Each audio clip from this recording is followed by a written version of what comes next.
Hello and welcome to Learn Python 3 the Hard Way, Exercise 7.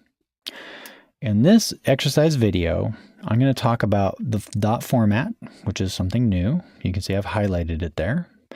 And also do a little bit more breaking, debugging, just sort of demoing that for you. Okay, so you'll notice I've switched to Atom. Like I said, I'm going to be switching back and forth between Visual Studio Code and Atom just to sort of like get you into the idea that the text editor doesn't matter so much. I may even throw in Notepad++ and Vim. I might go crazy. In this exercise, I'm using format. Now, it's a little early for me to explain what this dot does, but you can think of it, if you have a string and then you go dot, you're kind of telling Python, I want to run a command on that string. That's the simplest explanation I can give you right now without you learning quite a lot more. So you'll figure all that out later. The only thing you need to know is sometimes you can't do an F string. You'll run into situations where that's the case. So what you should do then, if you can't, is you can take a string and you can do dot format and pass it the variables the same way you would have done with the braces in an F string. So I'm going to actually run this first, and I'm going to translate that line to an F string. Okay, let's try this. Python ex7.py. Okay, not bad. Now, let me translate this into an F string. So the first thing I got to do is, let's see, come back here, go an F there. Okay. I'm going to get rid of that. I'm going to take this, grab it, get rid of that, paste it in there. Okay, now that should produce the exact same thing. Let's check it out. There we go. All the dot format does is it's just a longer, more verbose way of doing an F format. So let me undo that step by step. Dot format. There you go. Okay, so now what is this script doing? A couple more interesting things. You can multiply a string by a number, and it will print out that string extended or multiplied, one giant string 10 times. You can also take a bunch of strings and you can add them together. So you can add a string to another string to combine it.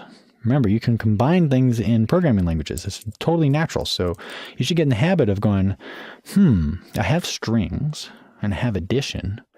Can I do addition in strings? Right? It's sort of like I have chocolate and I have peanut butter. Can I do chocolate and peanut butter? Do that all the time. Sometimes it won't work. Sometimes you'll stumble onto very interesting combinations. The other thing to look at is you see how end equals, and then I have this. Okay, what I'm telling Python is, and this is a Python 3 thing, is if I don't want the line to do a new line, so like look back here, I don't want cheese to go down to a new line. I have to say, when you print, I have to tell Python, when you print, instead of a new line, end it with a space or nothing or something like that. Then this one has the new line. Now let's get rid of that and see what we got. When I do that, see it goes cheese, new line, burger. Okay, very different display for that. So remember that. You can actually, let's just try this. Let's do that. See what that does. Yeah, see, I did what I was talking about. I go, I can put a string there, and the string can be anything.